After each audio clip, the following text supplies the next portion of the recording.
Welcome to my channel. This is For the Culture with Rochelle Hawkins, and this is part 2 of my Northern Kenya road trip. I am in Samburu, and today we are going to be going on an adventure of a lifetime to go to an elephant sanctuary. So let's just see how it goes, because it's in the middle of literally the desert, and I have no idea how we're going to get there with only a 2-wheel drive. We don't even have a 4x4. Stay tuned. So now I am just giving you a small tour of the village that I was living in. This is near the Umoja women's village, and this compound, it was very nice, very simple. I loved the bonfire that they had hosted, and the food is pretty good. It's next to this beautiful river, and I've never seen a river quite like this. You can literally see the bottom of it because it is dried out, but it was still a beautiful sight nonetheless. The staff was friendly, so it was a win-win for me. And we are about to travel about 2 hours more north to go to the elephant sanctuary.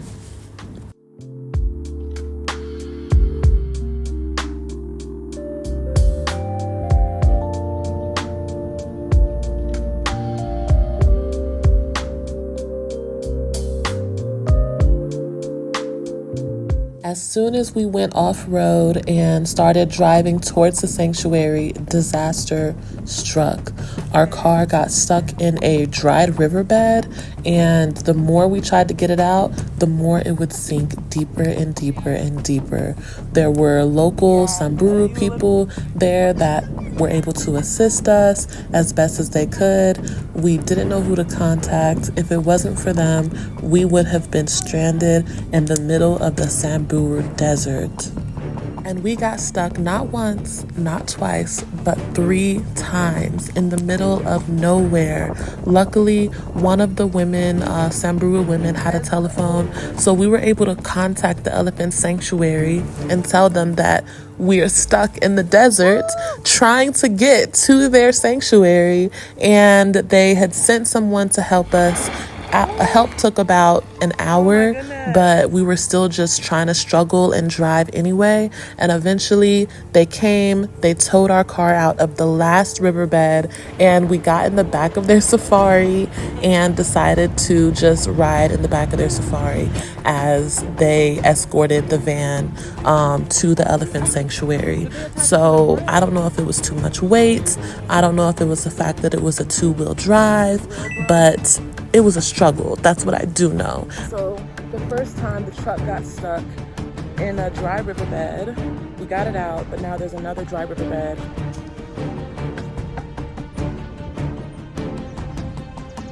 Oh, look at that. What is that?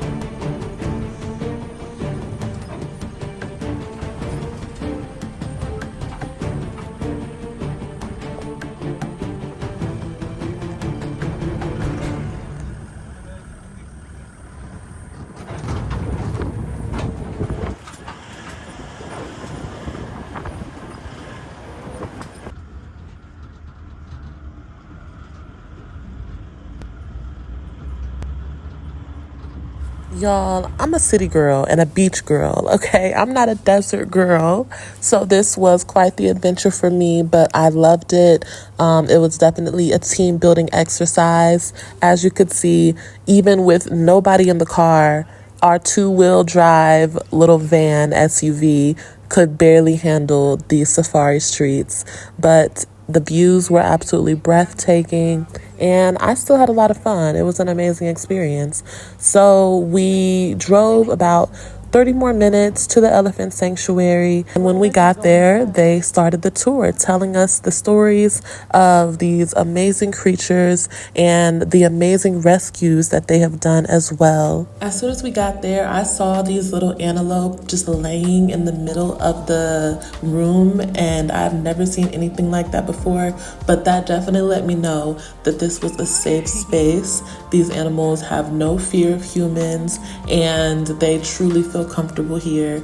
They took us on a tour around the sanctuary, the museum, and just explaining to us what they do and the impact that they've had on the wildlife and also the impact that they've had on the local communities. Prior to this elephant sanctuary being built here, the local communities were experiencing financial difficulties, but due to the elephant sanctuary and the funding there, they have been able to produce income through milk production, and also there's over 100 staff members at the elephant sanctuary, which absolutely helps with their economy as well. So it was amazing hearing about these stories of them rescuing elephants and sometimes even reuniting elephants with their mothers. They said that they have reunited over 40 elephant calves with their mothers because sometimes the elephant calves will fall inside of wells and the mother would not be able to get it out.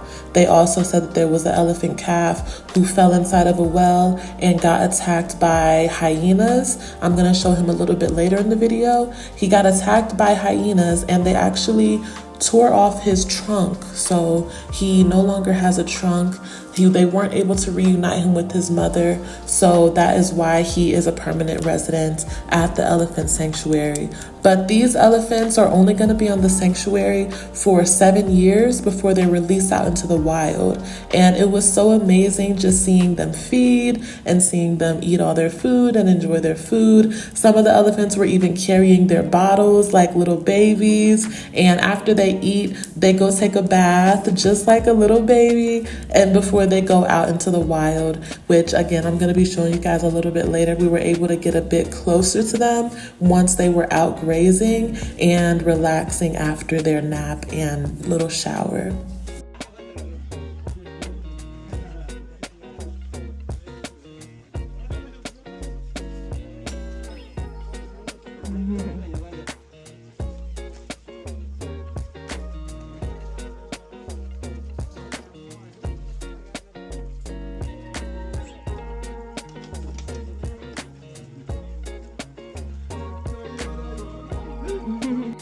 So this is the elephant rescue that got his trunk eaten off by hyenas. He is the sweetest elephant I've ever met in my life. He is the cutest and he's a survivor. He is so strong. So after spending some time with the elephants and watching them eat, we went out to hang out with them while they were grazing, which was absolutely beautiful. It was super cool. Like, this was just such an amazing view with the mountains in the background, the elephants, the cactuses, the cacti. It was absolutely amazing. Samburu is amazing. I highly recommend it for safari activities and tours. Afterwards, we stopped by a restaurant and I got mutton biryani. I went home and I passed out.